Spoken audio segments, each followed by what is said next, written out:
በእኔ ተፈጥሮ ነገር መሞክርን አልወድም። ቀድሞ ያመነብኝን ስራውን የሰጠኝን ታማኝ ሆኜ እሰራለሁ። የዛሬው እንግዳችን ሙሉዓለም ፈረደ ይባላል። የሊድ ቢልዲንግ ቴክኖሎጂ እና ትሬዲንግ መስራችና ማኔጂንግ ዳይሬክተር ነው።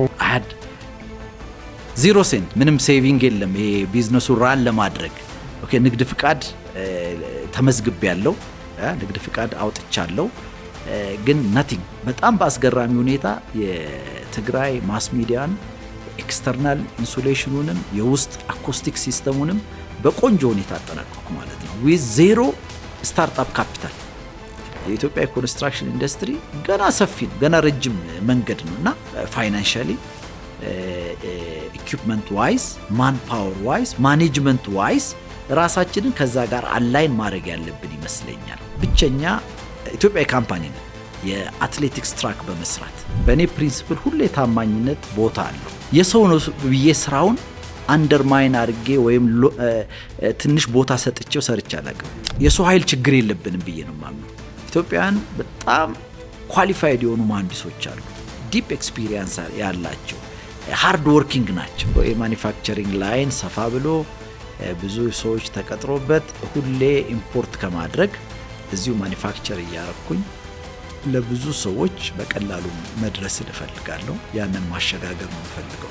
ሶር ከመጀመሩ በፊት የፓርትነራችንን ማስታወቂያ ሰምተን እንመለሳለን። ዳሽን ባንክን የሼር ሽያጭ በኢትዮጵያ ካፒታል ማርኬት ባለስልጣን ወይ ደግሞ ኢሲኤምኤ ፍቃድ የተሰጠውን ማስታወቂያ ነው የምናነብላችሁ። ዳሽን ባንክ የደንበኛ ሳቢ መገለጫ ወይም ደግሞ ፕሮስፔክተስ የኢትዮጵያ ካፒታል ገበያ ባለስልጣን ባጸደቀው መሰረት ለገበያ አውጥቷል። አዲስ አክሲዮን በዚህ መሰረት መግዛት ትችላላችሁ። ያንን ደግሞ ማድረግ ምትሽ በዋናው መስሪያ ቤት ሄዳችሁ በመገኘት በኢትዮጵያ ካፒታል ገበያ ባለስልጣን ፍቃድ ከተሰጣቸው የአክሲዮን ደላሎች ወይም ኢንቨስትመንት ባንኮች በኩል የግብይት ሂሳብ በመክፈት እስከ መጋቢት 7 2018 ድረስ የአክሲዮን ግዢውን ማከናወን ትችላላችሁ። ማሳሰቢያ፣ ሁሉም ባለሀብቶች ወይም ደግሞ ኢንቨስት የሚያደርጉ ሰዎች የዳሽን ባንክ ሙሉ የደንበኛ ሳቢ መግለጫን ወይም ደግሞ ፕሮስፔክተስን ሙሉ በሙሉ እንዲያነቡ ይበረታታሉ። ለውሳኔ የተቸገሩ ከሆነ ደግሞ በኢትዮጵያ ካፒታል ገበያ ባለስልጣን ፍቃድ ከተሰጣቸው ገለልተኛ የፋይናንስ አማካሪዎች ምክር ይጠይቁ። የደንበኛ ሳቢ መግለጫውን መጽደቅ በኢትዮጵያ ካፒታል ገበያ ባለስልጣን ሰነደ መዋዕለ ንዋዮችን ባለሀብቶች እንዲገዙ የተሰጠ ምክር ወይም ድጋፍ ተደርጎ አይወሰድም። ለበለጠ መረጃ በአቅራቢያቸው የሚገኙትን የዳሽን ባንክ ቅርንጫፎችን ይጎብኙ። እናመሰግናለን። ይህ ማስታወቂያ ደግሞ በኢትዮጵያ ካፒታል ገበያ ባለስልጣን ወይም ኢሲኤምኤ ፍቃድ አግኝተዋል። ሰላም መሪዎች፣ እንዴት ናችሁ? የዛሬው እንግዳችን ሙሉዓለም ፈረደ ይባላል። የሊድ ቢልዲንግ ቴክኖሎጂ እና ትሬዲንግ መስራችና ማኔጂንግ ዳይሬክተር ነው። ሊድ ትኩረት ያደረገው የኮንስትራክሽን ቴክኖሎጂዎች ላይ ነው። በተለይ ሳውንድ ፕሩፊንግ የሆኑ ማቴሪያሎችን በመግጠም እና ኢንጂነሪንግ ፕሮጀክቶች ላይ ያተኩራል። ሌላ ደግሞ የመሮጫ ትራኮችን ይገነባል። አሁን ደግሞ የተለያዩ የኮንስትራክሽን ማቴሪያሎችን ደግሞ በማምረትም ላይ ተሳትፎ ነው ያለው። ከሙሉዓለም ጋር ቢዝነሱን እንዴት እንደጀመረ ያለው የህይወት ጉዞ፣ የኮንስትራክሽን ኢንዱስትሪ ኢትዮጵያ ውስጥ ምን ይመስላል፣ ሌላ ሀገርም ደግሞ ረጅም ጊዜ ፊሊፒን እና ዱባይ ላይ ሰርቶ ነበር፣ እዛም የነበረው ልምድ ምን ይመስላል፣ የኛ ሀገር ምን ይመስላል ከዛ አንጻር የሚለውን እና ሌሎች ነገሮችን በደንብ አውርተናል። አብራችሁን ተከታተሉ። Business is mostly risk. Just start. ካልጀመርክ የትም አትደርስ። እዚህ ሀገር የሚገጥሙህ ነገሮች ቢዝነስ ቡክ ውስጥ ያሉ። ሞክር እምቢ ካለህም ሞክር ነው። ጊቭ አፕ የሚለን የጋ ያለ በቃ። እንኳን ደህና መጣ ሙሉዓለም። ፖድካስታችንን ጥሪያችንን አክብረህ ስለመጣ በጣም ደስ ብሎናል። ግን ለማያውቁ ሰዎች ለብዙዎቹ ሙሉዓለም ማን ነው የሚለውን የተወሰነ ከነገርከን በኋላ ደግሞ አንድ ባንድ እንሄድበታለን ወደ ሌላ። አመሰግናለሁ ስለጋበዛችሁኝ፣ በጣም አመሰግናለሁ። ስሜ ሙሉዓለም ፈረደ እባላለሁ። የአራት ልጆች አባት ነኝ። የአንዲት ሚስት ባል ነኝ። ኦኬ። የምመራው ድርጅት ተቋም ሊድ ቢልዲንግ ቴክኖሎጂ ኤንድ ትሬዲንግ ይባላል። የዚህ ካምፓኒ ሲኢኦ መስራች ነኝ። ባክግራውንድ ፕሮፌሽን ሲቪል ኢንጂነር ነው። ብዙ አመት አገልግያለሁ በዚህ ሙያ። ከዛ በኋላ ይህንን ድርጅት ወደ መመስረት መጥቼ ከዛ ላይ እንግዲህ ያለችኝን ኤክስፒሪየንስ ሼር እንዳደረጋችሁ ዛሬ ስለጋበዛችሁኝ በጣም አመሰግናለሁ። ሊድ እንዴት ተመሰረተ? ከዛስ በፊት አንተ ምን እያረክ ነበር? የሊድ አመሰራረት ትንሽ እንግዲህ ወደኋላ ልውሰድህ እና ትምህርቴን ሃይ ስኩል በተለይ የኢትዮጵያን አድቬንቲስት ኮሌጅ እና አቃቂ ሚሽን የተማርኩትና በተለይ ኢትዮጵያን አድቬንቲስት ኮሌጅ ሻሸመኔ ኩየራ ያለ ካምፓስ ነው። እዛ ስንማር አብዛኞቹ አስተማሪዎቻችን ከውጭ የመጡ ናቸው። ከፊሊፒንስ፣ ከስቴት፣ ከተለያዩ አገር የመጡ ናቸው እና ስለ አገራቸው የትምህርት ኳሊቲ፣ ስለ አገራቸው የትምህርት ስታንዳርድ ሁሌ ሼር ያደርጉናል እና ባላቸውም የሌክቸር ካፓሲቲ በጣም እደመም ነበር እና ውስጤ ከዛ ጊዜ ጀምሮ ውስጤ የገባው ውጭ አገር ተምሬ አይ ዋንት ቱ ቢ ኤ ቤተር ማን እና ያ ነበር ሚሽኔ። ሶ ሃይ ስኩል ሲጨርስ አባቴ ጋር አንኳኳሁ። ውጭ ነው መማር የምፈልገው አልኩት። ኦኬ ምን ያህል ያስፈልጋል እንዴት ነው አልገባውም። የኔ አባት በትምህርት የዘለቀ ሰው አይደለም። ገና አይ ዶንት ኖ በድሮ ትምህርት እንግዲህ 3ኛ ክፍል ብትለው ነው ማንበብ ይችላል መጻፍ ይችላል፣ ግን ትምህርቱን አልገፋም። ጥሩ የንግድ ሰው ነው፣ ጥሩ የአግሪካልቸር ሰው ነው። ግን ትምህርት ብዙም ባያቅም ልጄ ሂድ አለኝ። የሚያድግና የሚያብድ ሰው አይታወቅም፣ ሂድና ተማራለኝ። የት ሄድክ? ፊሊፒን ሄድኩኝ። ፊሊፒንስ ሄድኩኝ። እዛ እንዴት ፊሊፒን መረጥክ? እነኚህ አስተማሪዎች ፊሊፒኖች ናቸው ብያለሁ። ያለኝ እውቀት ስለ ውጪ ያኔ በደርግ ጊዜ ውጪ መሄድም በጣም ከባድ ነው፣ ቻሌንጂንግ ነው። ከዛ በኋላ በ1985 ላይ ፊሊፒንስ በቃ ጉግል ማድረግ ጀመርኩኝ፣ መሄድ ፈለግኩኝ። በቃ ስራዬ መጻጻፊ ኤቭሪቲንግ እሱ ነው። ጓደኞቼ ሰሙ፣ እንዴ ልትሄድ ነው እንዴ እኛን ጥለህ? እናታቸው ደወሉልኝና ሙሉ ዓለም ልጆቼማ ካንተ መለየት የለባቸውም አብራችሁ መሄድ አለባችሁ አሉኝ እና 3 ሆነን ተነስተን ጓዛችን ጠቅልለን ወደ ፊሊፒን እዛ ሲቪል ኢንጂነሪንግ ተማርኩኝ እና it was a good exposure። ብዙ ትምህርታቸው ጥሩ ነው፣ በፕሮጀክት ቤዝድ ነው፣ ፕራክቲካል ነው። I gained a lot of things, you know። ከዛ ፊሊፒን የሰው ኃይሉ በጣም ብዙ ነው። ዲግሪን ከጨረስኩ በኋላ ስራ እዛ ሀገር መያዝም መስራትም አይታስብም። ኖ ዌይ። ያ እነሱ ኮንጀስትድ ናቸው። በተማረ የሰው ኃይል በጣም ብዙ አላቸው። አብዛኞቹ ሚድል ኢስት ሌላ ሀገር ይሄዱ ነው የሚሰሩት። የተማረ ሰው በኃይል ብዙ ስላለ ብዙ አለው። ያ እኔ ትምህርቴ ጨርሼ ኮንፊውዝ ሆንኩ። ልመለስ ነው እንዲ ያልኩኝ። ያን ሁሉ የቤተሰብ ገንዘብ ከስክሼ ባዶ እጄን የሚባል ነገር አለ የኢትዮጵያውያን እና አንድ ወዳጄ ጋራ ለመመለስ በቃ ሌላ አማራጭ ስለሌለኝ ሳወራ ዝም ብዬ ስዞር አንድ ፕሮጀክት ገባው። ፊሊፒናው መካት ይባላል፣ ማኒላ ውስጥ ነው እየተሰራ ያለ ነው። ፋውንዴሽን ላይ ነው። ዝም ብዬ ገባው። አጥሩን ከፈት አድርጌ ፕሮጀክት ስራ አስኪያጁ ብቅ አለና ዋት ዱ ዩ ዋንት አለኝ። ምን ትፈልጋለህ? ሰር አልኩት። የሲቪል ኢንጂነሪንግ ተማሪ ነኝ፣ ገና ትምህርቴን ጨርሼ ወደ ሀገሬ ልሄድ ነው። እኔ ኤክስፒሪየንስ ማግኘት ፈልጌ ጀስት ለማየት ነው የገባሁት አልኩት። ዌር አር ዩ ፍሮም አለኝ። አም ፍሮም ኢትዮጵያ። I had a lot of colleagues from Ethiopia when I was in Singapore አለኝ። እና ያውቃል የኢትዮጵያን ችግር፣ የስራ ችግር እንዳለ ከደሃ ሀገር እንደመጣን ገብቶታል። I didn't explain anything. Why you want to work here አለኝ። Yes sir. Okay, bring your CV tomorrow. CV አላዘጋጀውም። I'm not ready. CV እንደምንም በማታ ታይፕ አደረኩኝ። ኢንተርንሺፕ የሰራዋቸው ካሌጅ ተማሪ ያለው ሲቪል ኢንጂነሪንግ እግዚአብሔር ብዙ ኦፖርቹኒቲዎችን ፈጥሮልኝ ነበር።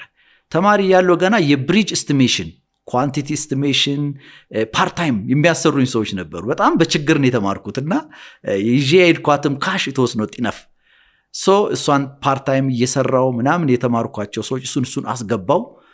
ፕሪንት አድርጌ ጠዋት ይዤለት ሄድኩ ከዲግሪዎቼ ጋር። በዲግሪ I was number 1 from my class. GPA በጣም ትልቅ ነው። He was impressed ወዳውኑ ጻፈበት ሲቪ ላይ ወደ ሄድ ኦፊስ ሂድ ኤልኬስ ይባላል እንደዚህ ነው ኦፊሳችን አለ so I went there and የዛ ካምፓኒ ማናጀር ኢንተርቪው አደረገኝ በቃ ኦኬ ተቀጥራል አስ ሳይት ኢንጂነር ባታንጋስ የሚባል የፖሊፕሮፒሊን ፕላስቲክ ፋብሪካ አለ እሱ ገና ዴቨሎፕ የሆነ ነው እዛ ነው የምመድባለኝ I was happy ተመልሼ ለጓደኛዬ 6000 ፔሶ ነው አሉኝ ደሞዙ ሊቀጥሩኝ ተስማሙ አልኩት ስራ አለኝ ስራ ምንም እንዳታቅማማል you need the experience so እነኚህ በጣም ትልቅ ካምፓኒ ናቸው ስራ አለኝ አቃቸዋለሁ አለኝ አደፋፈረኝ I thank him so ገባውበት so አካባቢው የሚመች አይደለም ከውቅያኖስ የሚመጣ ጨዋማ አየር አለ you know በጣም ከባድ ነው ቻሌንጂንግ ነው but ሰራኝ ማለት ይችላል ነው እዛ ኤክስፖዝድ ሆንኩኝ ሰራው 4 አመት ከነሱ ጋር ሰራው ከዛም አልፎ ወደ ትልልቅ ፕሮፐርቲያቸው አሸጋገሩኝ ሾፒንግ ሞሎችን ይሰራሉ ሮቢንሰንስ ላንድ ኮርፖሬሽን ይባላል እና በጣም ብዙ ግዙፍ ካምፓኒ ነው ፊሊፒን ላይ እኔ ባለውበት ወቅት እንኳን እስከ 1920 ሾፒንግ ሞሎች አሏቸው መላው ሀገር ላይ እዛ 3 ሾፒንግ ሞል ላይ ተመድቤ ሰራው የክላይንቱ ኢንጂነር በመሆን ማለት ነው ሶ እዛ የሚሰራውን የኤምኢፒ የሲቪል ኢንጂነሪንግ የአርኪቴክቸራል ለሁሉም ነገር ኤክስፖዝድ ነበርኩኝ እና አይ ሜክ ሪፖርትስ እነሱን ኮንትሮል ታይም ቴብላቸውን አያለው ኳሊቲ ፕሮብለም ካለ ሪፖርት አደርጋለሁ it was a very good experience ከዛ እዛ ያየኝ አንድ የዩናይትድ አረብ ኤሚሬትስ ሰው በጓደኛዬ የተዋወቀኝ ወደ ዱባይ ናና ስራ አለኝ ከአራት ዓመት በኋላ so okay ነው ዱባይ ወደ ኢትዮጵያ ቀረብልን ሳላሪውም ጥሩ ነው okay ከሳላሪ በላይ I give you profit margin sharing አለኝ እና ሳላሪ ብዙ አልከፍልህም ለነገዲያም ትልቅ ነበር እና ፕሮፊት ሼሪንግ ግን ሰጣለሁ ተክተ እንድትሰራልኝ ወዳውኑ ደግሞ ከ4 ዓመት በኋላ ወደ ዱባይ 2 ዓመት ሰራሁ ያ ካምፓኒ ጥሩ ሆነ ፕሮፊት ማርጂኑ ብዙ ፕሮጀክት ማግኘት ሲጀምር የቤተሰብ ኢንተርፌረንስ ገባበት የሰውየው ሶ አልተስማማንም ሶ ኦኬ ይበቃል ሚስተር መሐመድ ኢትስ ኢናፍ በቃ እግዚአብሔር አልፈቀደም ወደ ኢትዮጵያ ተመለስኩ ማለት ነው after 9 years ወደ ኢትዮጵያ ስመለስ ሶ የመቀጠር ኢንቴንሽን አልነበረኝም ብዙ ግን ሌላ ኦፖርቹኒቲ አልነበረኝም ሶ አንድ ሁለት ቦታ ሲቪ እንጣልኩኝ ተክለብራን አምባይ ኮንስትራክሽን የሚባል as a PM ቀጠረኝ I didn't waste much time ወዳውኑ ቀጠረኝ ጥሩ ፐርፎርም አረኩዛ በ4 አመት ከተክለብራን አምባይ ኮንስትራክሽን ጋር ስቆይ 6 ጊዜ የምስጋና ደብዳቤ ተጻፈልኝ እና በፊት ያልነበሩትን ለውጦች ቴክኖሎጂዎችን ኢምፕሊመንት በማድረግ አንዳንድ ሜካኒዝሞች የኮንስትራክሽን ቴክኖሎጂዎችን የማን ፓወር ማኔጅመንቱን የማሽነሪ አይድል ሆኖ የቆሙትን ማሽነሪዎችን መመለስ ላይ ኤፊሽንሲ ላይ ትኩረት አድርጌ ሰራው ምን ነበር እዛ ሲሰሩ የነበሩ ፕሮጀክቶች አካሄድና እኛ ጋር የነበረው ስትመለስ እና መች ተመለስክ እዛኔ ደርግ ጊዜ ነርኮ ከገባ በኋላ ነው ተመለስከው ምን ነበር ጊዜው ስትመጣ ቤዚካሊ የወጣው 1996 ነው በፈረንጆች ያ 1996 ወጣው ከ9 አመት በኋላ ነው የተመለስኩት 2000 I think 5 ላይ ተመለስኩኝ ያ ዛኔ ማለት ኮንስትራክሽን ቡም እያደረገ ነው ደረጃ አንድ የሚባሉ ብቅ እያሉ ነው አንዱ ትልቁ ካምፓኒ ተክለብራን አምባይ ኮንስትራክሽን ነው እና ትልቁ ላይ ማመልከት ጀመርኩኝ I was lucky እግዚአብሔር ረዳኝ እና ከዛ by the way በኔ ተፈጥሮ ነገር መሞከርን አልወድም ቀድሞ ያመነብኝን ስራውን የሰጠኝን ታማኝ ሆኜ እሰራለሁ እና ያ ይሄ ደሞዝ ተጎድቼ ነው እንደገባሁት ምናምን የሚባል ነገር አልነበረኝም so I focus on my job እና as a project manager የኦሮሚያ አዳማ ላይ የተሰራው የኦሮሚያ ቤተ መንግስት ላይ እዛ ላይ ብዙ ኮንትሪቢዩሽን ነበረኝ ፊኒሺንግ ስቴጁን ጨርሼ የወጣሁት እኔ ነኝ ከዛ በኋላ የኢትዮጵያ መድኃኒት ቁጥጥር ባለስልጣን ፕሮጀክት እዚህ ቦሌ ላይ ከመሰረት ጀምሮ ሙሉን ጨርሼ ኦልሞስት ወደ የኔን ተቋም ወደ መመስረት ወጣው ማለት ነው። ግን ቅድም ያልኩ ምን ነበረ ዲፍረንሱ ዱባይ ከነበረ ፊሊፒን ካየኸው ምንድነው ኮንትሪቢዩት ያደረከው ዛኔ ፕሮጀክት ማኔጅመንቶቹ ላይ? ጥሩ ጥያቄ። ኦኬ ሚሳረኩት አዎ ወይል እንግዲህ ዱባይ ያሉት ወይም ደግሞ ፊሊፒን ያሉት የኮንስትራክሽን ማኔጅመንት ይለያል። ያ የሚጠቀሙት ማሽነሪ የሚጠቀሙት የሚከተሉት የፕሮጀክት ታይም ላይን በቃ ታይም ኢዝ ታይም ፕሮጀክት ታይም ኢዝ ታይም። እዚህ ሀገር ኢትስ ኦኬ ብዙ አይነት ምክንያቶች አሉ። ይሄ ስላልሆነ ነው፣ ዶላር ስላልተፈቀደ ነው፣ ይሄ ማሽን ስለተበላሸ ነው፣ ነዳጅ ስለሌለ ነው፣ ሶ መኒ ቲንግስ እና እዛ የምንከተለው የማስተር ፕላኑ የፕሮጀክቱ ታይም ላይን በጣም ጋይድ ያደርገናል። ሶ ከላይ ጀምሮ ከዳይሬክተሩ ጀምሮ የፕሮጀክት ማናጀሩ አለ። እኔ በተለይ ላኪዮኜ ለአጭር ጊዜ ነው እንጂ ጁሜራ ቢች ሬሲደንስ ላይ የአንድ ታወር ኮንስትራክሽን መሐንዲስ ሆኛለሁ። ሶ እዛ ላይ ብዙ የኮንስትራክሽን ቴክኖሎጂዎችን አይቻለሁ። የፕሮጀክት አፈጻጸምን በደንብ አድርጌ ይዤው የመጣሁት። ሶ እዚህ ያለው ችግር ምንድነው? we just stuck በአንድ ችግሮች ላይ እናቆም ነበረ። ሶ ስመጣ ፕሮጀክቱ ላይ ሳይ ትልልቅ ባህር ዛፍ እንጨቶች የቆሙ ያለው አዳራሽ ላይ why what the problem sir ይሄ ሲሊንጉ እስከሚሰራ ድረስ እነኚህ የቆሙት እንጨቶች አይፈርሱም። ወደ ቢሮዬ ገብቼ ማሰብ ጀመርኩኝ። ወዲያውኑ ይፍረስ አልኳቸው። በቃ የመደናገጥ አለ አይደል?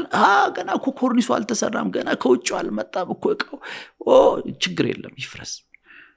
አስፈረስኩኝ። ስክሪዱ ተሰራ፣ ፍሎሪንጉ ተሰራ። ድሮይንግ ሰጠሁት ለብየዳ ክፍል ዊል እንዲሰራልኝ፣ ጎማዎች እንዲሰራልኝ ሾፕ ድሮይንግ ሰጠሁት። በዛ መሰረት ሰራ። ስካፎልዲንግ አቆምኩበት። 4-5 ስካፎልዲንግ ብቻ ነው ያስፈልገው ያንን ሲሊንግ አክሰስ ለማድረግ። ሶ ያ ሁሉ የአዳራሽ እንጨት እንዲፈርስ በአዲስ ቴክኖሎጂ እንዲተካ ማድረግ ጀመርኩኝ። ኦኬ ኤሌክትሮሜካኒካል ኤሲ ምናምን ወደ ላይ ያልወጡ ብዙ ነገሮች ነበር። ዋይ ብለህ ስትጠይቅ ቢኮዝ ኦፍ ዚስ እዛ ጋር የሆነ ወተር ፕሩፊንግ የሆነ ይቀረቻለች እዚህ ጋር ምናምን ነው። ያንን ባይፓስ ማድረግ አለብህ፣ ምክንያታዊ መሆን አለብህ። ሶ ውጪ ሀገር ያለው የኮንስትራክሽን ኤክስፒሪየንስ ይሄንን ድፍረት ይሰጣል። ኖ ኢትስ ኦኬ ዩ ካን ዱ ኢት፣ ይሄንን ነገር እንደዚህ አድርገን በሌላ ዘዴ መስራት መቻል አለብን የሚል ማለት ነው። እና ያንን አፈጻጸሜ እግዚአብሔር ረድቶኝ ጥሩ ነበረ። ዘ ካምፓኒ ከ6,000 ብር ደሞዝ 4 ዓመት ባልሞላ ጊዜ 18-20 ሺህ ብር ደርሼ ነበር። ኤቭሪ 6 months ግሮዝ ነበር እና አይ ዋዝ ኮምፎርታብል በዛ ካምፓኒ። የማኔጅመንቱ አምኖብኛል። ፕሮጀክቱን እንደራሴ ነው ራን የማደርገው፣ ኳሊቲው ጥሩ ነው፣ ኤቭሪቲንግ ሶርት ሁሉ በዙሪያ ያሉ ነገሮች ምቹ ነበሩ። የራሴን ድርጅት ለመፍጠር ብዙ ምክንያት አልነበረኝም። ግን ውጪ አሁንም ይዤ የመጣሁት በልቤ የተቀረጹ ነበረ አሁንም ቢልዲንግ ቴክኖሎጂስ፣ ኮንስትራክሽን ቴክኖሎጂስ በቃ እና ይሄ ነገር እኮ ለሀገራችን ይሆን ነበረ የሚል ማለት ነው። ሶ እሱ ላይ እንግዲህ ወደ ካምፓኒ ሽግግር እንደመጣው ገለጻ አድርግላለሁ። የመጀመሪያውን መልስ ሰጥቼ ከሆነ ማለት ነው። በቂ መልስ አግኝቻለሁ። ሶ እንዴት ገባ ወደ ራስ ካምፓኒ? ከዛ በኋላ ነው የገባው? ኦኬ 4 ዓመት ሰራው። ተክለ ብርሃን አምባዬ 2 ፕሮጀክቶች ላይ እነኚህ ግን አሁን የቅድም ያልኩት የቢልዲንግ ኮንስትራክሽን ማቴሪያል የቴክኖሎጂ ያመጣቸው አዳዲስ ማቴሪያሎች ሁሌ ይዣቸው የመጣሁት በልቤ አወራ ነበር ለሰው። የማገኘው አርኪቴክት ጋር አወራለሁ፣ የማገኛቸው መሐንዲሶች ጋር አወራለሁ። ይሄንን ፋሳድ እኮ በዚህ ክላድ ብናረግ ይሄ ይባላል ስሙ እና የምናገኘው ፐርፎርማንስ ይሄ ነው፣ ይሄን ኮስት ሴቭ እናረጋለን። ብሮሸሮችን ዳውንሎድ አድርጌ ያገኘዋትን ሼር አረጋለሁ። ሶ ኤቭሪ ታይም የማወራው አዳዲስ ቴክኖሎጂ ነው። ሶ እና አንድ ጊዜ በእኛ እምነት ቤተክርስቲያን አንድ ፓስተር መጡ ከታንዛኒያ ይሁን ከዚምባብዌ አላስታውስም ሀገራቸውን። 2 ሳምንት የቢዝነስ ሴሚናር ሰጡ እና ፊት ለፊት ቁጭ ብዬ በቃ ብዙ ማስታወሻ ከሚይዙት ሰዎች አንዱ ነበርኩኝ። እና የሚሉት ምንድነው እግዚአብሔር ሲፈጥረን ድሃ አድርጎ አልፈጠረንም። ድሃ መሆን የኃጢአት ውጤት ነው፣ ጠላት የዘራብን ነገር ነው። በእጅ ሰርተ ጥረ ግረ ለፍተ ብላ ይላል መጽሐፉና እኔ ጳውሎስ እንኳን ይላል መጽሐፍ ቅዱስ ላይ ድንኳን እየሰፋው ቤተክርስቲያንን እረዳለሁ ከማናችሁ ምጽዋት አልወሰድኩም። ድሃ መሆን ማን ነው? የክርስቲያን አንድ ክርስቲያን ኦር ሙስሊም ድሃ ሲሆን እሱ በቀላሉ መንግስተ ሰማያት ይገባል፣ ሀብታሙ ደግሞ ከባድ ነው ለሱ ግመል በመርፌ ቀዳዳ እንደምሽል ኖ እግዚአብሔር ድሃ እንድንሆን አቅዶ አልፈጠረንም። ድሃ መሆን የራሳችን የፕሮብለም ነው። ያንን ያስኩኝ አንድ ጓደኛዬ ጋር በዛን ወቅት ለጫወታ ለሻይ አቶ አቢ በለጠ ይባላል ተገናኘን እና ስናወራ እባክህ እኔ በ6 ወር ጊዜ ውስጥ ካምፓኒን ልመሰርት ነው አልኩኝ። ሳቀብኝ። ሙሌ ይሄ እኮ ፊሊፒንስ አይደለም ይሄ ኢትዮጵያ ነው፣ ተረጋጋ፣ በፍጹም አይቻልም። ኢትዮጵያ ውስጥ ካምፓኒ ለመመስረት ቢያንስ 2 ዓመት 3 ዓመት ያስፈልጋል። አይመስለኝም አልኩት። እኔ በቂ አገልግያለሁ፣ ከዚህ በኋላ ታይቶኛል። I want to make my own company። በ6 ወር ውስጥ ከቅጥር ህይወት ወጣለሁ፣ የራሴን የሰው ኃይል ቀጥራለሁ፣ ወደ ስራ ምገባ ይመስለኛል አሉ። በቃ በፍጹም አይሆንም አለ። ውል አዘጋጀ። አንድ የህግ አማካሪ ጓደኛ ያለን ለሱ ነገርሆነ ውል አዘጋጀ። ኦኬ ሌትስ ቤት በቃ እንወራረዳለ። እሺ ተወራረን በ5000 ብር ማለት 5000 ያኔ ብዙ ገንዘብ ነው። በ6 ወር ውስጥ ከቅጥር ህይወት ካልወጣ 5000 ብር ትከፍለኛለህ።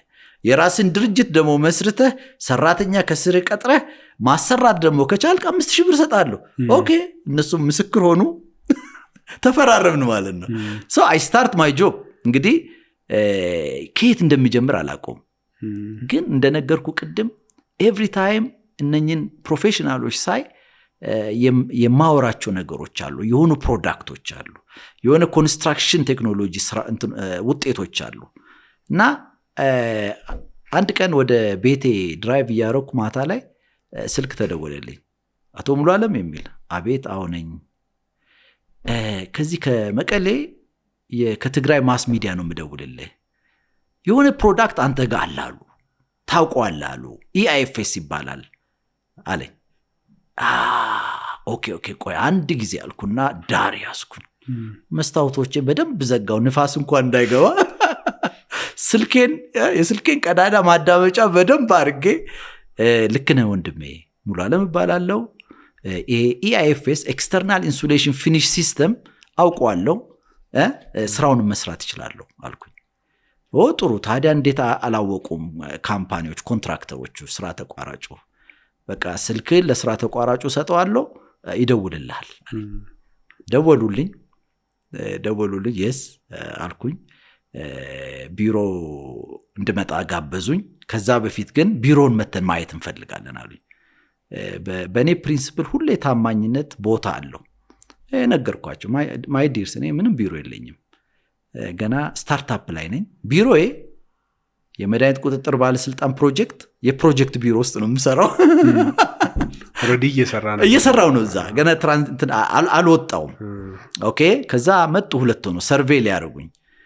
አዋሩኝ፣ አህዩ ምናምን ትንሽ በቢሮዬም ሴታፕ ባደረግኳቸው የፕሮጀክት ፕሬዘንቴሽን ሰሌዳይ ላይ በጣም ኢምፕሬስድ ሆኗል። ይዞ ሄዱ ወደ ሲኢኦ፣ የኔን ባክግራውንድ ይዞ ሄዱ። ከዛ የካምፓኒው ሲኢኦ ደወለልኝ። አቶ ሰባጋዲስ ይባላል። ደወለልኝ። ኦኬ ቢሮ ና እስኪ እናወራለኝ። ቢሮ ሄድኩኝ።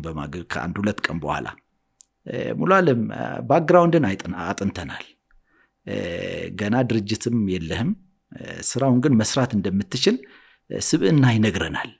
I think you can do it። እንዴት ነው የምንረዳህ ያለኝ። አድ 0 ሴንት ምንም ሴቪንግ የለም ይሄ ቢዝነሱ ራን ለማድረግ። ኦኬ ንግድ ፍቃድ ተመዝግቤያለሁ፣ ንግድ ፍቃድ አውጥቻለሁ፣ ግን ናቲንግ ምንም ኢምፖርት አድርጌ ያንን የሰው ኃይል ቀጥሬ ያን ፕሮጀክት ለመፈጸም ምንም አይነት ካፓሲቲ እንደሌለኝ አውቋል። ኦኬ ብሩን 5 ሳንቲም አድቫንስ አንሰጥህም፣ ግን ለሚያስፈልገው ለኢምፖርቴሽን ለሚያስፈልገው በየ2 ወሩ በየ2 ሳምንቱ ወይም በየወሩ ለምትከፍለው የሰው ኃይል እንከፍልልሃለን፣ ከኮንትራክት ቫልዩ ላይ ይቀነሳል አለኝ። ኢትስ ጎልደን ኦፖርቹኒቲ። ቴንክ ብዬ ወጣው። ራሱ አስተካከለልኝ፣ የኢምፖርት ላይኑን አስተካከለልኝ። እቃው መጣ ከዩኤስ፣ ሰው ኃይል ቀጠርኩኝ። በጣም በአስገራሚ ሁኔታ የትግራይ ማስ ሚዲያን ኤክስተርናል ኢንሱሌሽኑንም የውስጥ አኮስቲክ ሲስተሙንም በቆንጆ ሁኔታ አጠናቀቅኩ ማለት ነው። ዊዝ ዜሮ ስታርታፕ ካፒታል እግዚአብሔር ሲያዘጋጅ እንደዛ ነው ብዬ ነው ማምነው። እና እንግዲህ እዚህ ጋር ነው ኦኬ ካምፓኒ ስለ ቴክኖሎጂ ነው፣ ስለ ኮንስትራክሽን ቴክኖሎጂ ነው ውስጤም ያለው ሁሌ ይዤ የምጓዘው ይሄ ነው። የካምፓኒን ስም ምን ላድርገው ወደሚል የመጣሁት እና ሄድኩኝ የንግድ ምዝገባ ስም ለማውጣት። 3 ስም ስጠኛለች ሴትዮዋ። ኦኬ ምን ልስጥ? ገና አንዳንዴ ግራ ይገባል። ኦኬ ቢልዲንግ ቴክኖሎጂ የሚለው የግድ መግባት አለበት። ኦኬ ግን ምን ሙሉዓለም ፈረደ ቢልዲንግ ቴክኖሎጂ ኦር ዋት? ግራ አጋባኝ ነው። የኔ ስም አይመችም ለቴክኖሎጂ እና ባለቤቴ ጥሩ ስም አላት እና ሊዲያ ትባላለች። የእሷን ኢኒሻል ወርድ ወሰድኩ ሊድ የሚል ማለት ነው። እና ሊድ ቢልዲንግ ቴክኖሎጂ እንደ ትሬዲንግ ብዬ በ2007 በፈረንጆች ዓመተ ምህረት ሊድ ተመሰረተ ማለት ነው ኦፊሻሊ። ወዳጄ 5000 ብሩን በላ። በ6 ወር አልወጣውም። ያ ጠርቼው አንድ ሻይ ቤት አብይ ይፈልጋል አልኩት። ከ5000 ብርን በ6 ወር አልተሳካም። ድርጅት ግን ይኸው መስርቼ ፕሮጀክትም አግኝቼ እየሰራው ነው። 6 ወሯ ግን ላፕስ አድርጋለች።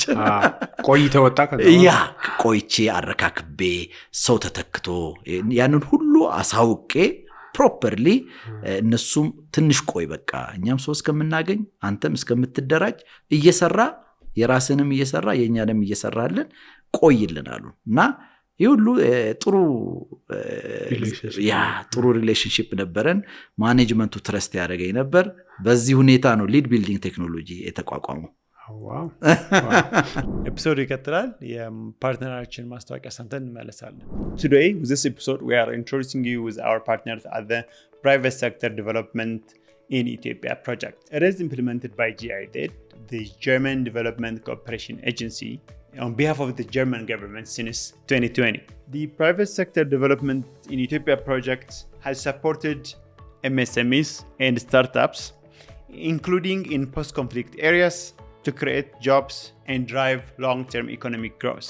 To understand more about this project, please visit our link in the description section. Thank you.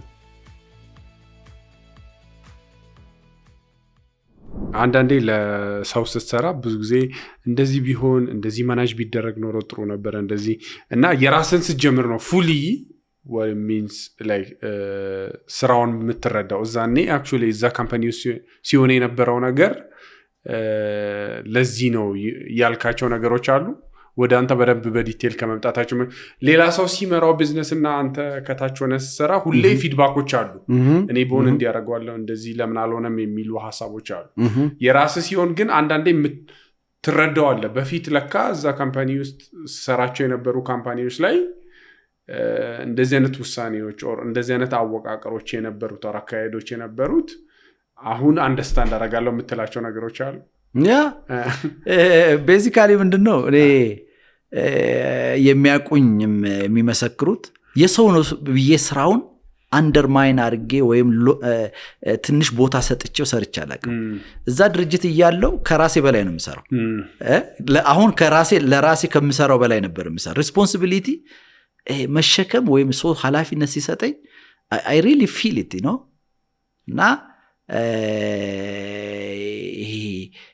ሜን አክቲቪቲ ሲኖር ምሽቱ 7 ሰዓት ከምሽቱ 6 ሰዓት በኋላ ነው ወደ ቤት የምገባው። አንዳንዴ ጠዋት የሚቀድመኝ የለም ጠዋት I'm on my job site 1 ሰዓት ተኩል ገባለሁ ሳይት እና ሶ ምንድነው ራን ሳረግ ያው as personally as a professional እዚህ ቀረ ያንን በሰራውላቸው እውነት ምናምን የሚል ነገር አልነበረኝም። እነሱም ጋራ ኤግዞስቲቭሊ ያለችኝን ኤክስፒሪየንስ እና ዕውቀት ተጠቅሜ ኤክሲኪዩት አድርጌያለሁ ስራዬን። ሶ አሁን እንግዲህ በቢዝነሱ ዓለም ግራን ሳርግ አሁን የሚታዩ ነገሮች አሉ። ያኔ ይሄ ዲሲሽን ቢወሰን ኖሮ ጥሩ ነበረ፣ ይሄን ባደርግ ኖሮ ጥሩ ነበረ። በተለይ በካሽ ፍሎ ላይ የሰው ኃይል በማስተዳደር ላይ አንዳንድ ነገሮች አሁን ይገባኛል። አሁን ይገባኛል የራስን ራን ስታደርግ ነው። አንዳንዴ የካሽ ፍሎ እጥረት ኖሮ 1 ወር 45 ቀን በላይ ወይም 2 ወር በላይ ደሞዝ ስንጠብቅ የሰውየው ችግር ይሄ ነበር ለካስ ነው ፕሮጀክቱ አለ ገንዘቡ አለ ለካስ ይሄ ነበር ፕሮብሌሙ እና ያ አይ አንደርስታንድ ነው ይሄ ነው አሁን አንደርስታንድ ማድረገው አሰ ካሪየር ግን በፊትም አሁንም ስራዬን ያው የኔ ነው ብዬ ከፍ አድርጌ አልሰራም የሰው ነው ብዬ ዝቅ አድርጌ ሰርቼ አላውቅም አይ ለዛም ነው የጠየኩ ብዙ ጊዜ እንዳንተ አይነት ሰዎች በደንብ የራስንም ስራ የሰውንም በደንብ ስለምትሰራ አንዳንዴ ከላይ የሚወሰኑ ውሳኔዎች ሊሚቴሽን ይፈጥሩባልና በዛ ላይ እንትኑ ሐሳቦች ካሉ ብዬ ነው የጠየቅኩ የራስን ሲጀምር ብዙ የሚበራል ነገር ስላለ የበፊቱን የምትላቸው ሞመንቶች ይኖራል ለዛ ነው ላክሊ ማኔጅመንቱ ትረስት ነበረው በኔ ሪኮመንዴሽኖችን ሁሉን ይቀበላሉ ያ ሪኮመንዴሽኖችን ሁሉ ይቀበላሉ መቀየር ያለበትን ኮንስትራክሽን ማሽነሪ ይሁን የሰው ኃይል ይሁን ሪኮመንድ አድርጌ የምልከውን በጣም ሰፖርቲቭ ነበሩ አይ ዋስ ላኪ በዛ እኔ ምንም አይነት እንትን የለብኝም ከዛ በኋላ የነበረው ጉዞስ ከመጀመሪያ ፕሮጀክት በኋላ እንዴት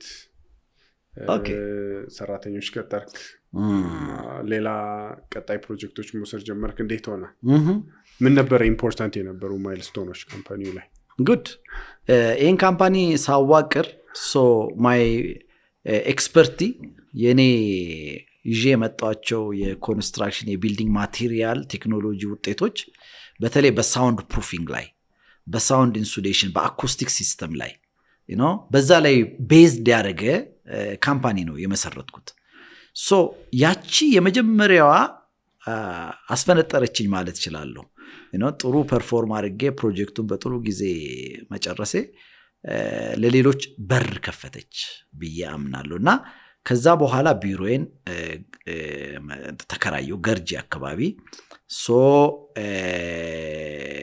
አሁን ኮንፊደንት ነኝ ቢሮ የት ነው አበሻ ደግሞ ሁላችንም ቢሮ የት ነው እናበዛለን እንደ ፖሊስ ቢሮ ሳምፕሎችን ዲስፕሌይ ማድረግ ኮኔክሽን መፍጠር ውጪ ካሉኝንም ሰዎች ከበፊት ከማቃቸው ጋር አሁን ኦኬ ምን ፕሮዳክት ላይ ነው ፎከስ ማድረግ ያለብኝ ሊሚቴሽኖችን ማየት ጀመርኩኝ ኢትዮጵያ ውስጥ ያሉትን በተለይ በዚህ በሳውንድ ላይ በሳውንድ ላይ ቤዝ አድርጌ ወደ ፓርቲሽን ሲስተም ኦፊስ ፓርቲሽን ሲስተም ቶይሌት ኪዩቢክልስ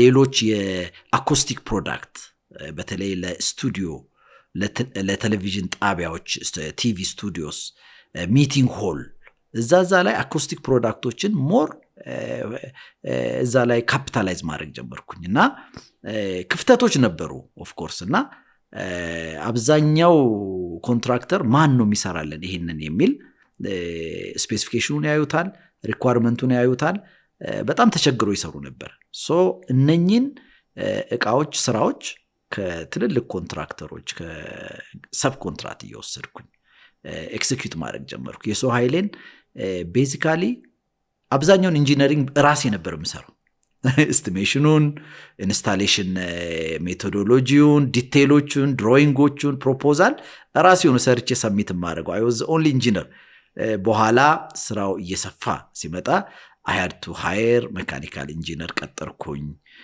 ሲቪል ኢንጂነር ቀጠርኩኝ ኦፊስ ላይ የሚረዱኝ ሳይት ላይ ደግሞ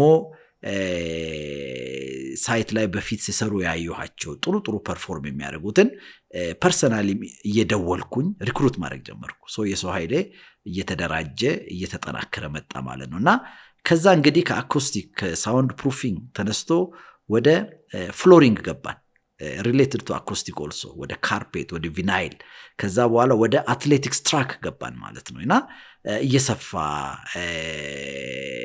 ኦፕሽኖች እየተጨመሩ መጡና አሁን በኢትዮጵያ ብቸኛ ኢትዮጵያዊ ካምፓኒ ነን የአትሌቲክስ ትራክ በመስራት የአትሌቲክስ ራበር ፍሎሪንግ ይሄንን ሙሉ ስቴዲየሙን አትሌቲክስ ትራኩን ገጥመን ላይን ማርክ አድርገን እስከ ሰርቲፊኬሽን ድረስና ብዙ ስቴዲየሞችን ሰርተን ይሄ ስራ አብዛኛው ጊዜ በውጭ ባለሙያ ነበር የሚሰራው በዛ ላይ ልምድ እያገኘን መጣንና አሁን ታንክስ ጋር በቃ ብዙ ከሱም ጋር የተያያዙ ከፍሎሪንግ ጋር የተያያዙ ከፓርቲሽን ሲስተም ጋር የተያያዙ ስራችን ሰፊ ሆኖ ከ30 እስከ 50 ሰው ቀጥረን ስራ እየሰራን ነው።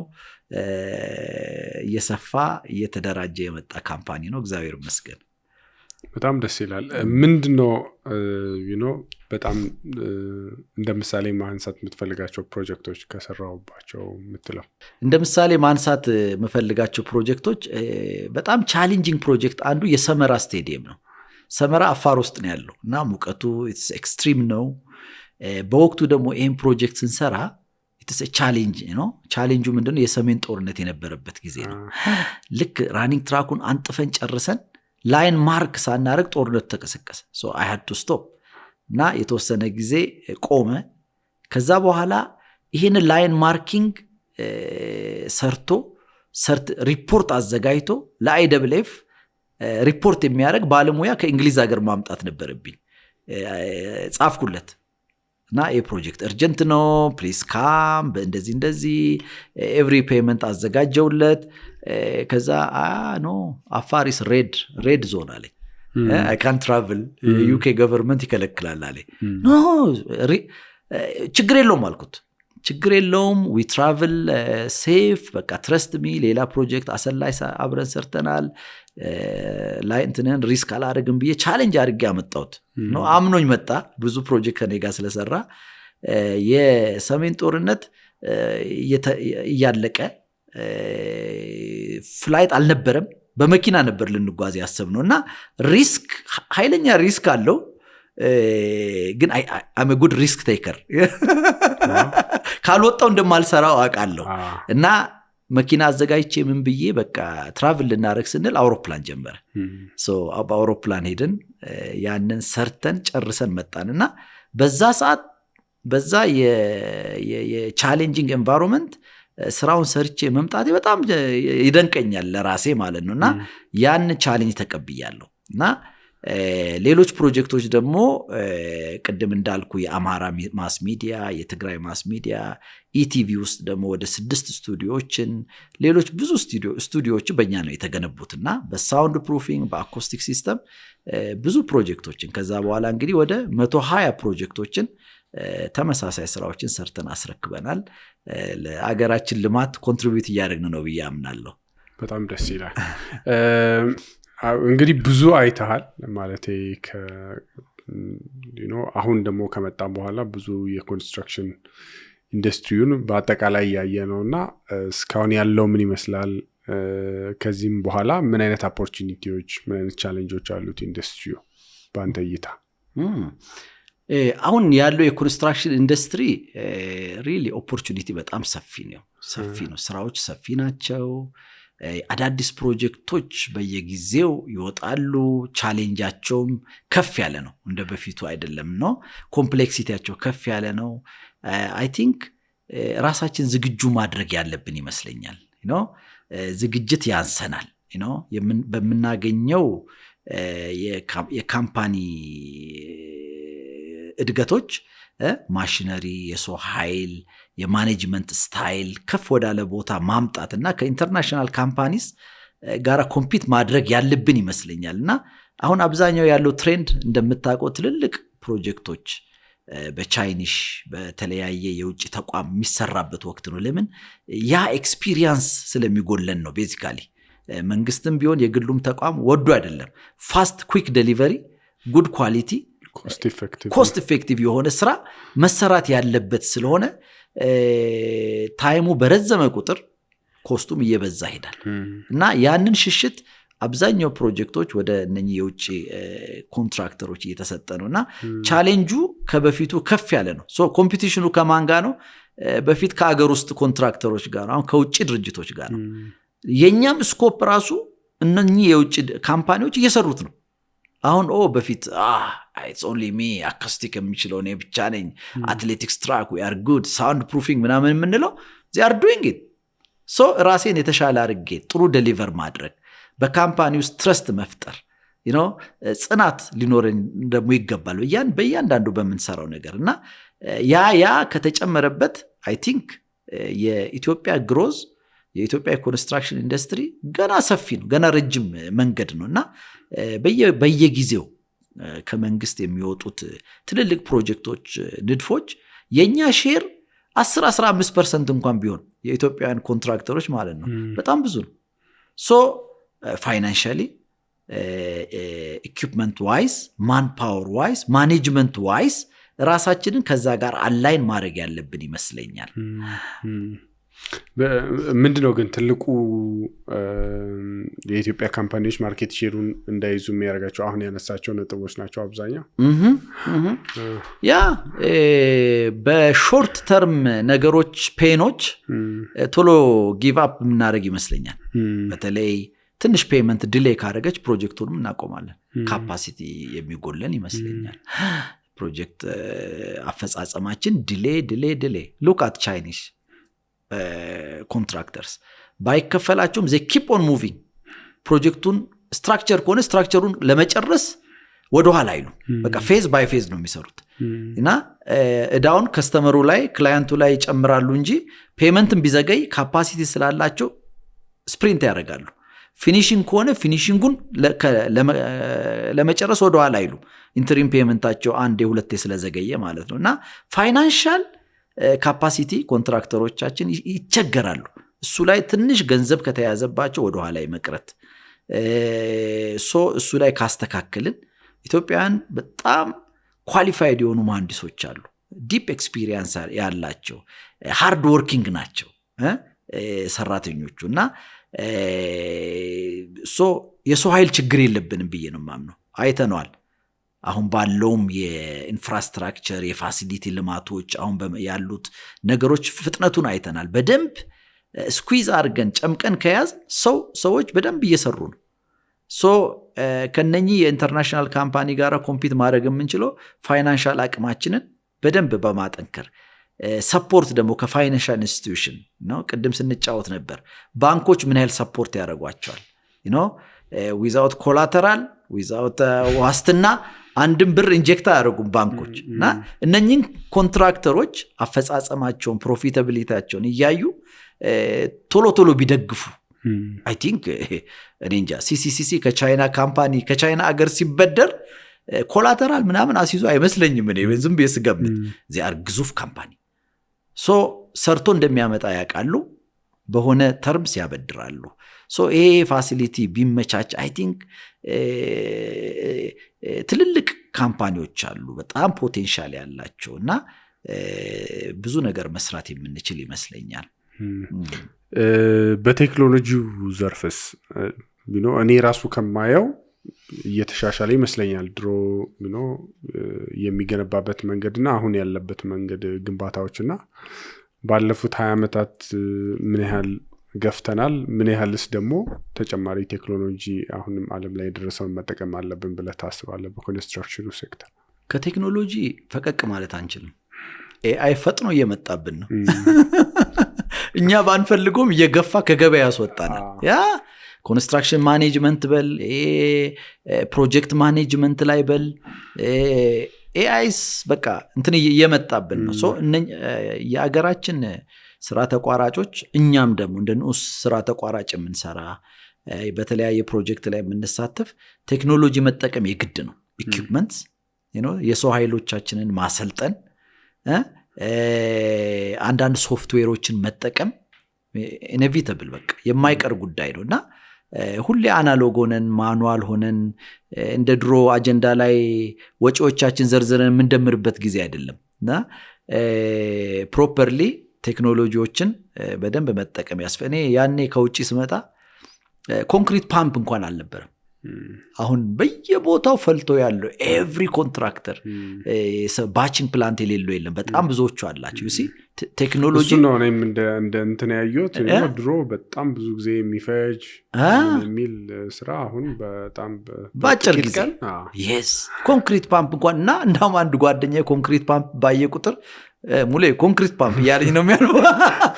ያኔ ገንዘብ ስላልነበረኝ ኢምፕሊመንት ማድረግ አልቻልኩም። እዛ ኤቭሪቲንግ ምንም የሲሚንቶ የሚያቦካ የለም። ኤቭሪቲንግ ፓምፕ ነው የሚደረግ። እናዛለን፣ ቮሊዩም እንነግራቸዋለን፣ ባቺንግ ፕላንቱ ዲሊቨሪ ያደርጋል። ኤቭሪ ፋሲሊቲ የተሟላ ነው ያ ከ20 ዓመት ከ25 ዓመት በፊት ወይ ከ22 ዓመት በፊት እዚህ ሀገር ስመጣ እኔ አልነበረም። እዛኔ ነበረ ግን ኮንክሪት ፓምፕ እና ባቺንግ አላየውም እኔ እዛኔ ውጪ ነበር። ይስ እኔ ዱባይ በኮንክሪት ፓምፕ ነው የምንጠቀመው ኦል ዘ ዌይ 52 ፎቅ በምን ትሞላለህ?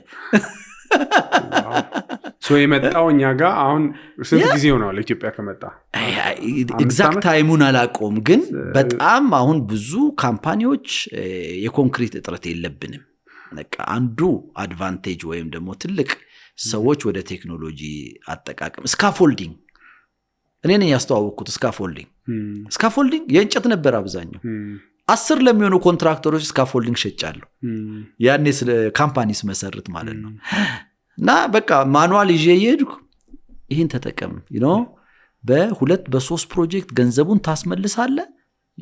በቃ ያ ሁሉ የሴፍቲ ኢሹ እንጨት የመቀጥቀጥ ኢሹ ታይም የሚወስደው ማለት ነው።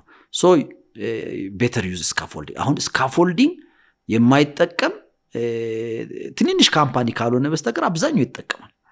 ዩሲ ማሪን ፕላይውድ ያኔ በፓኔል የሚባል ይሄ ብረት የተቀጠቀጠ ፕላይ በሱ ነበር ፎርም። አሁን እሱ እየቀረ ወደ ማሪን ፕላይውዶች እየተጠቁ ነውና እየተተኩ ነው። ሌሎች ኬሚካል አሁን በፊት 28 ቀን 21 ቀን ጠብቀ ነው ፎርም ወርክ የምታፈርሰው። አሁን አክሰለሬተር አለ ትጨምራለህ። የ7 ቀን 10 ቀን በኋላ ኮንክሪት ሬዲ ነው የሚሆነው። አፍርሰው ወደሚቀጥለው ማለፍ ትችላለህ። ብዙ ቴክኖሎጂዎች እየገቡ ነው። ኮንትራክተሮቻችን እየተጠቀሙ ነውና አይ ቲንክ ዓለም ተከፈተች።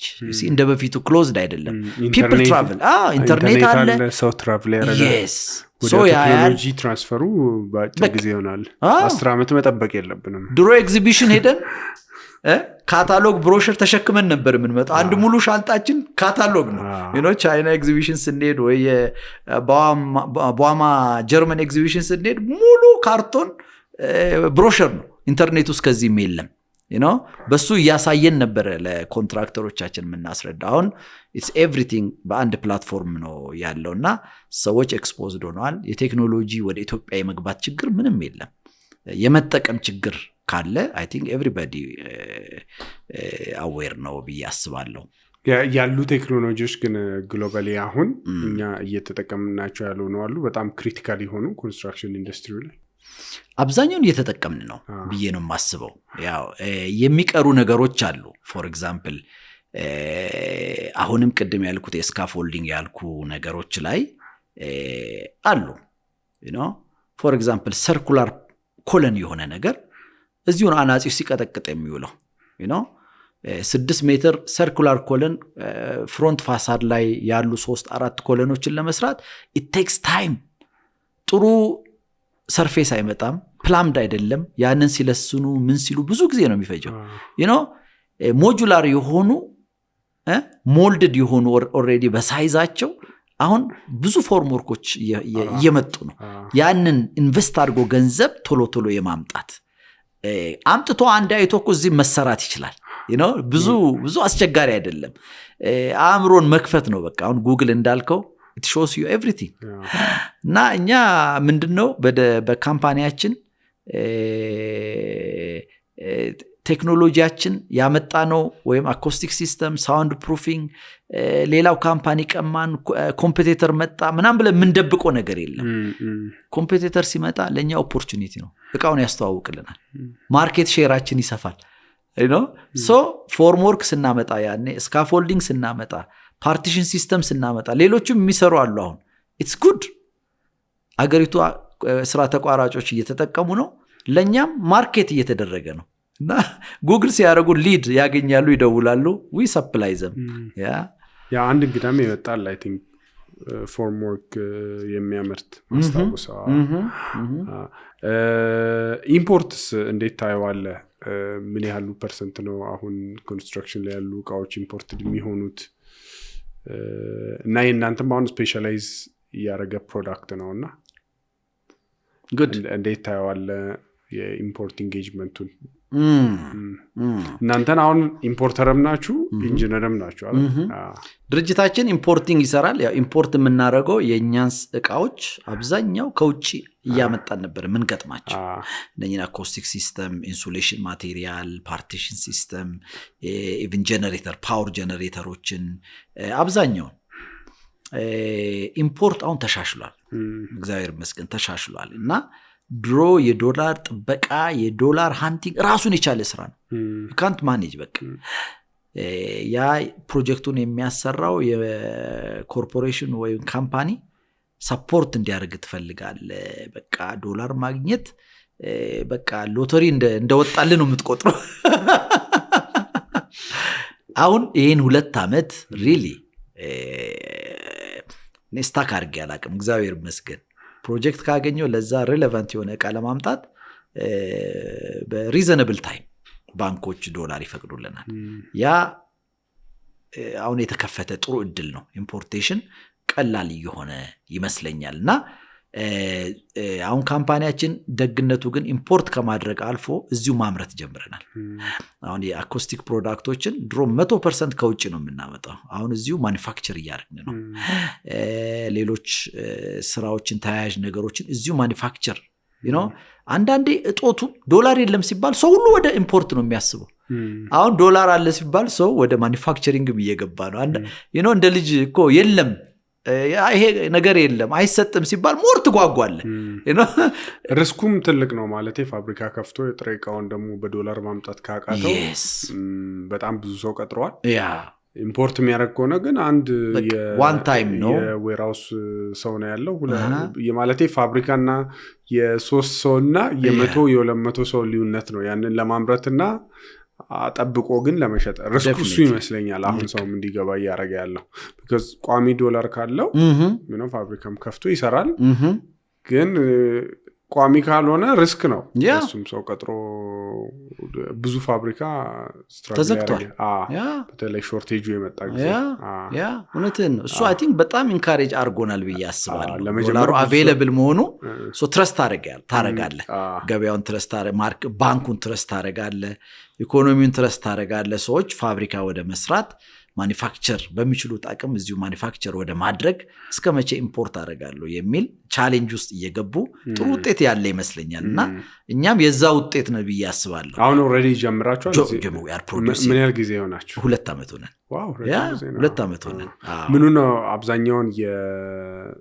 የሳውንድ ማቴሪያሎችን ነው ሳውንድ ፕሩፍ ማቴሪያሎችን ነው ወይስ ያ አኮስቲክ እንግዲህ በሁለት ይከፈላል አንዱ ሳውንድ ኢንሱሌሽን ነው ሳውንድ ፕሩፊንግ ነው ሌላ ደግሞ አኮስቲክ አብዞርፕሽን ነው አኮስቲክ አብዞርፕሽኑ ነው የምንሰራው ለኢንተርናል ሩም ያ አሁን ቅድም ያልከኝ ማለት ያው ቅድም ያልኩ እሱን ፓነሎችን እዚሁ ፋብሪኬት እናደርጋለን በፊት ፓነሎችን ከዴንማርክ ከጀርመን ከቻይና ነበር ማመጣው አሁን እዚሁ እያመረትን ኢሚዲየትሊ ቶሎ ሰፕላይ ያደርግን ነውና ይሄ ዶላሩንም እያስቀረልን ነው ለልጆቻችንም ለሰራተኞቻችን የሥራ እድሉን እያሰፋ ነው እዚሁ ሃንድ ሜድ የሆኑ እጃቸውን ያፍታታሉ ስራውንም እያሰፋን የመጣን ይመስለኛልና ያ ጥሩ ጅማሬ ነው ለኔም ቢሆን ለኛ አይነት ካምፓኒም ቢሆን ለኮንትራክተሮቹ availability of dollar importation ሀስሉ መቀነሱ in general ኢኮኖሚው ላይ ጥሩ ኢፌክት ያመጣ ይመስለኛል አብዛኛውን ግን ወደ አገር ውስጥ ለማምረት ዝግጁ ነን ምን ያህል ዝግጁ ነን ብለህ ታስባለህ እነዚህ ብናመጣቸው የኮንስትራክሽን ማቴሪያሎች ኦር ቴክኖሎጂዎች ያ good question አንዳንዱ ፕሮዳክት ወይ ማቴሪያል ኦኬሽናል ናቸው you cannot produce እዚህ በበልክ አታመርታቸው ላያዋጣ ይችላል you know China can produce in a bulk in billions of tons ዋጋው cheaper ነው እዚህ ከምታመርተው ይልቅ so እዚሁ አመረትኩ ብለህ በኋላ በአለም ገበያ ላይ ተወዳዳሪነት ዝቅተኛ ነው የሚሆነውና አምርተም ደግሞ ሁሉም ሎካሊ ብቻ ኮንሱምድ ከሚሆን የተወሰነ ኤክስፖርት ለማድረግ መጣሩ ኢምፖርታንት ነው you know ያም አንተም እንደ ካምፓኒ በዶላር የሚገኘው ግብይት ይሻላል ከብሩ ሁለተኛ አገራችንም ያው ተጠቃሚ ትሆናለች ግን አሁን ቀጣይ ላምርት ብትል ምንድነው ወደ ከሚመጡ የኮንስትራክሽን ቴክኖሎጂዎች ወርቃዎች ይመረት ቢባል ምንድነው መመረት ያለበት ብለን የምታስበው ስቲል ማቴሪያል ብረት ፌሮ ብረት አይደለም እሱ እየተመረተ ነው። ስቲል ሺት ያ ስቲል ሺት ይሄ ጋልቫናይዝድ ሺት ማቴሪያልስ የስቲል ደግሞ ሮ ማቴሪያሉ ራሱ የለም አምራቾች የሚቸገሩ ይመስለኛል። እና አይረን ላይ ኢትዮጵያ በሰፊው ብትሰራ አይ ቲንክ በጣም ጠቃሚ ነው ብዬ አስባለሁ። እና እኛም እንቸገራለን። አይረን ላይ በደንብ አስረዳኝ። ያ ለምሳሌ you want to produce RHS ቲዩብላር የሆኑ ፓይፖችን ማምረት ትፈልጋል። ሮ ማቴሪያል ትፈልጋል። ሮ ማቴሪያል ከውጭ ነው የሚመጣው። አንዳንዴ ያ አብዛኛውን ጊዜ ከውጭ ነው የሚመጣው። ስቲል ሺቶች ማለት ነው በሮል የሚመጡ ኮይሎች ከውጭ ነው የሚመጡት። ኢማጂን አወኩት። ያ ኮይል ከዛ ነው የሚመጣው። እና ያ አንድ ቻሌንጅ ነው።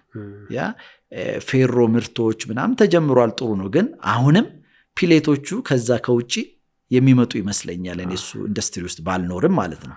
ሶ አይረን ላይ ምርቱ ቢኖር በበቂ ሁኔታ የኛ የሌላ እኔ ከራሴ ነው የሚጀምረው። የምጠቀማችሁ ብዙ አክሰሰሪዎች አሉ ከአኮስቲኩ ጋር። አኮስቲኩን አመርታለሁ፣ አክሰሰሪዎቹ ሜታል አክሰሰሪዎችን ከውጭ ነው የማመጣው። ሶ ያ ሀስል ይቀንሳል ነው። እዚህም የሉም በብዛት በሰፊ የለም አለ፣ ግን ኢምፖርትድ ነው።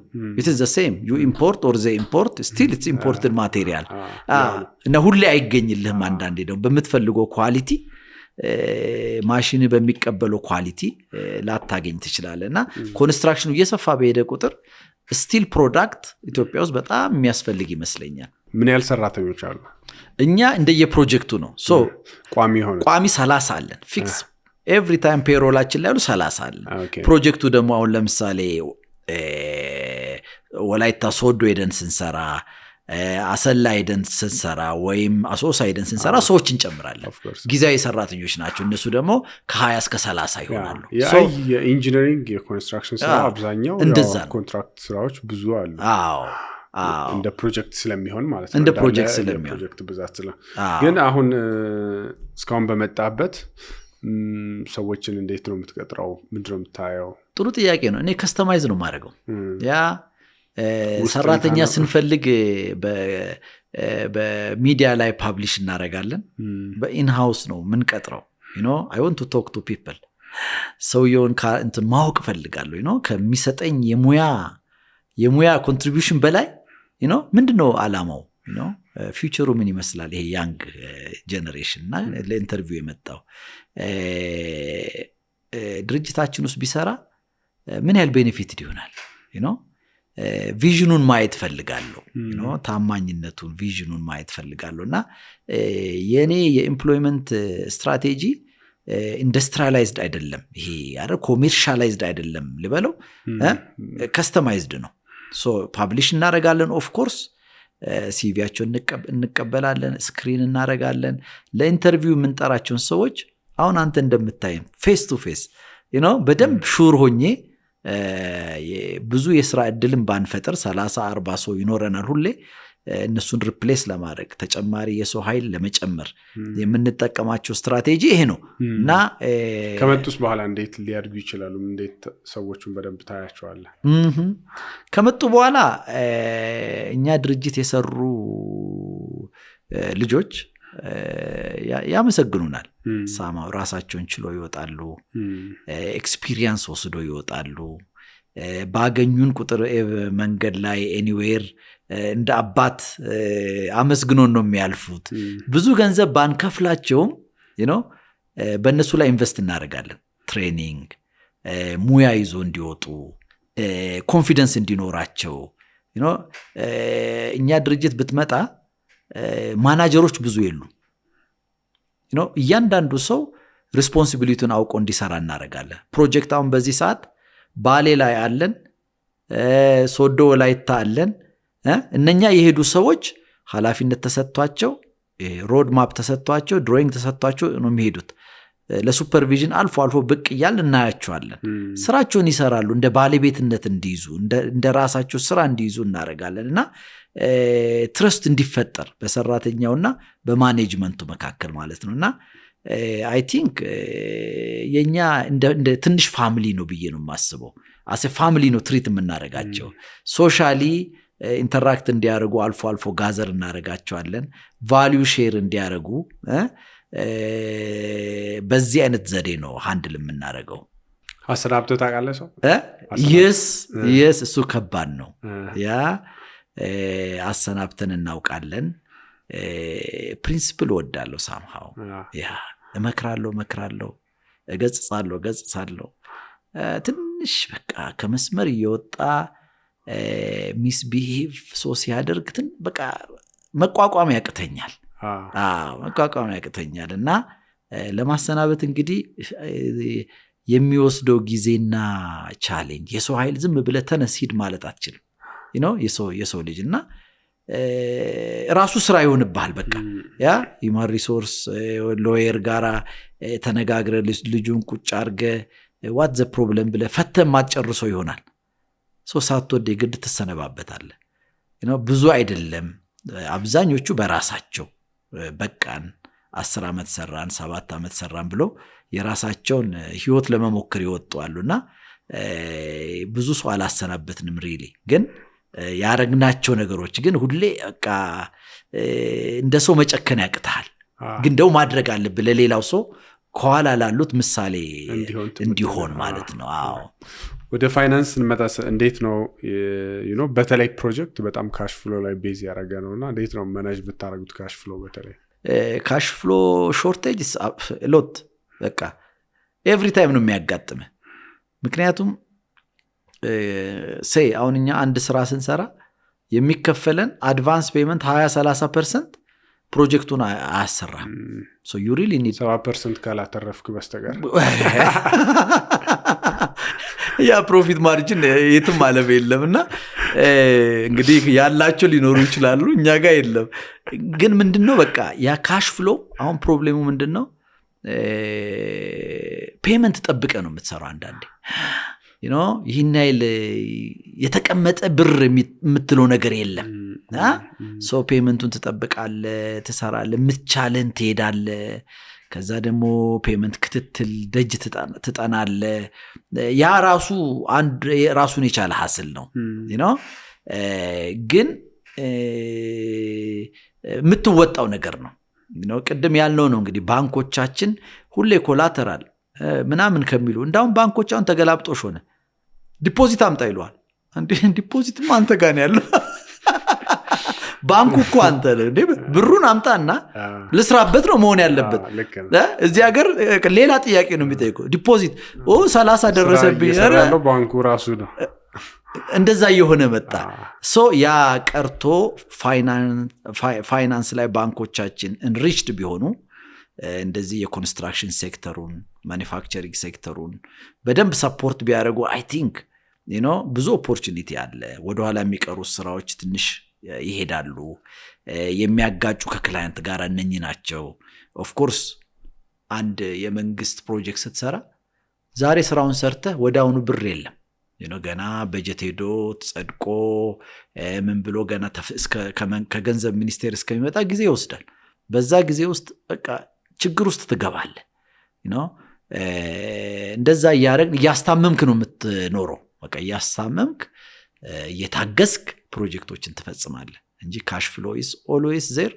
ማኔጅ የምታደርግበት ግን ያው የራስህ ጥበብ ያስፈልጋል። ልክ ነው። ሌላው የአንድ ደቂቃ ጥያቄዎች ነው ማነሳው። በአንድ ደቂቃ ነው የሚመለክ።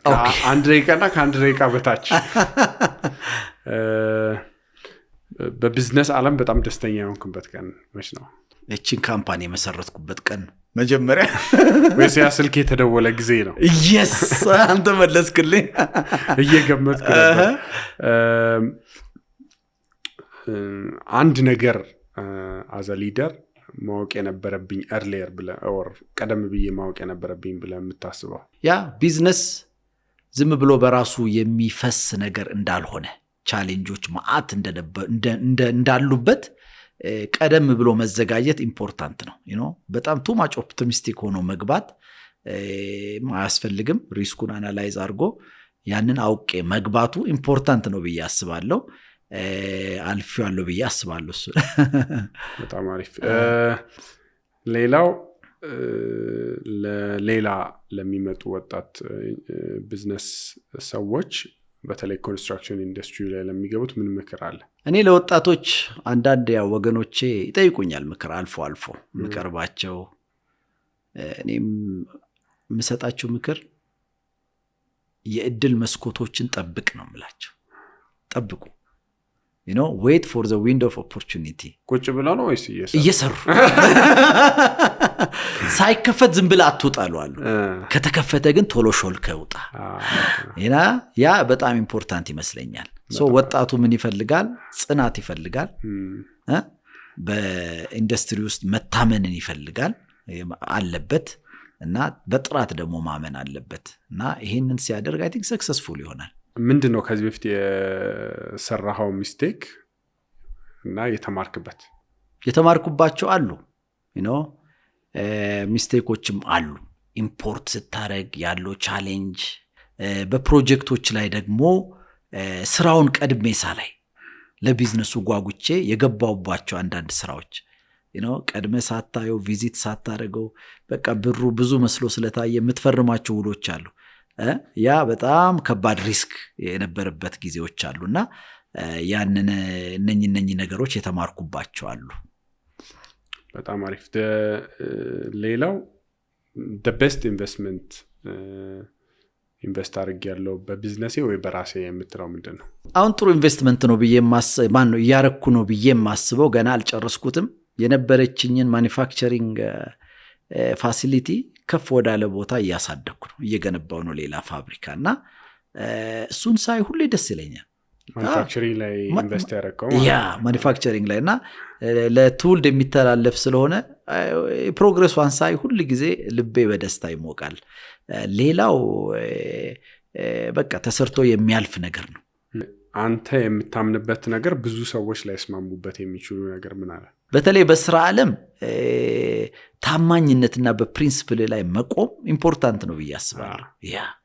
እሱ በጣም ኢምፖርታንት ነው እና በስራ ዓለም ትንሽ ዝንፍ ውልፍ የሚሉ መታ አድርጎ ማለፍ የሚፈልጉ ሾርት ከቶች ኢትስ ፔንፉል። ምንድነው ለፊቱ የምታስበው በኢንዱስትሪው ላይ ወር በስራክ ላይ እንደ ሊድ የምታስቧቸው ሀሳቦች አሉ እዚህ ማንሳት የምትፈልጋቸው? እንደ ሊድ እንግዲህ ካምፓኒ አሁን የማስበው ያው የዱላ ቅብብል ነው፣ ማሸጋገር ፈልጋለሁ እና ወደ 18 ዓመት ካምፓኒውን ራን አድርጌያለሁ። ከዚህ በኋላ 10 ዓመት ከሰራው ይበቃኛል የሚል እምነት አለኝ። ከዛ በኋላ ማሳለፍ ወይ ወደ ልጆቼ ወደ ነገው ትውልድ ስራውን ማሸጋገር የማኒፋክቸሪንግ ላይን ሰፋ ብሎ ብዙ ሰዎች ተቀጥሮበት ኖት ኦንሊ ኢን ኢትዮጵያ ወደ ኢስት አፍሪካ ኤክስፓንድ አድርጎ ሁሌ ኢምፖርት ከማድረግ እዚሁ ማኒፋክቸር እያረኩኝ ለብዙ ሰዎች በቀላሉ መድረስን እፈልጋለሁ። ያንን ማሸጋገር ነው የምፈልገው። ኦኬ፣ ይሄ ደቂቃ አይገደብም። አሁን ከዚህ በኋላ የምጠይቀው የመጨረሻም ጥያቄ ነው እና አንድ ዊዝደም ከህይወት የተማርከው ለተመልካቾቻችን ሼር ማድረግ የምትፈልገው? ያ ማይ ዊዝደም ነው ብዬ የማስበው እኔ ትረስት ኢን ጋድ፣ በእግዚአብሔር መጀመሪያ ታመን፣ የእግዚአብሔርን መንግስት ጽድቁንም እሹ ሁሉ ነገር ይጨመርላችኋል ይላል በመጽሐፍ ቅዱስና እኔ መጽሐፍ ቅዱስ በጣም ነው የምወደው፣ አነባለሁ፣ ለመከተል እሞክራለሁ። ይሄ ዊዝደም ነው ብዬ አስባለሁ። እግዚአብሔርን መፍራት የጥበብ ሁሉ መጀመሪያ ነው ይላል በሌላው እና እዛ ላይ ፎከስ ብናደርግ ትንሽ ቦታ ብንሰጠው ከዛ ምድራዊ ነገሮቹ ይከተላሉ። በስራችን ላይ ሰክሰስ፣ በቤተሰባችን ላይ፣ በልጆቻችን ላይ እየሰፋ ይሄዳል። እኛ የተሰራ ነው ከስጋ ብቻ አይደለም፣ መንፈስም ያስፈልገናል። ሳምሃው የእግዚአብሔር እርዳታ ያስፈልገናል። ጠቢቡ ዳዊት እንኳን ንጉሱ ዳዊት እንኳን ንጉስ ነው፣ ብዙ ጌቶች ብዙ አገልጋዮች አሉት፣ የሚረዳኝ የለምና ከኔ አትራቅ ይላል አይቶ እንደሆነና በእግዚአብሔር መታመን ትረስት ኢን ጋድ በጣም ኢምፖርታንት ነው። ያ ቫልዩ ወጣቶቻችን ላይ ሰዎች ውስጥ እየገባ እግዚአብሔር መፍራት ሲጀምሩ በስራቸው ላይ ይከበራሉ፣ በስራቸው ላይ ታማኝ ይሆናሉ፣ ውጤታማ ይሆናሉ የሚል እምነት አለኝ። በጣም ነው የምናመሰግነው። በጣም ስለ ኢንዱስትሪው ስላካፈልከን፣ ስለ ኢምፖርት፣ ስለተለያዩ እና የህይወት ተሞክሮህም በጣም ኢንትረስቲንግ የሆነ ነው የሄድክበት መንገድ እና መጨረሻ ላይ ደግሞ ዊዝደም የሚያካፈልከን በጣም ለብዙዎች ዊዝደም ይሆናል። በጣም ነው የምናመሰግነው ጥሪያችንን አክብረህ ስለመጣ። እኔም በጣም ነው የማመሰግናችሁ ጊዜ ወስዳችሁ ኖሚኔት አድርጋችሁን ስለጋበዛችሁኝ እግዚአብሔር ያክብርልን። በጣም ነው የማመሰግነው። መሪዎች፣ የዚህ ሳምንት ፕሮግራማችን ይህንን ይመስል ነበረ። መልካም ሳምንት።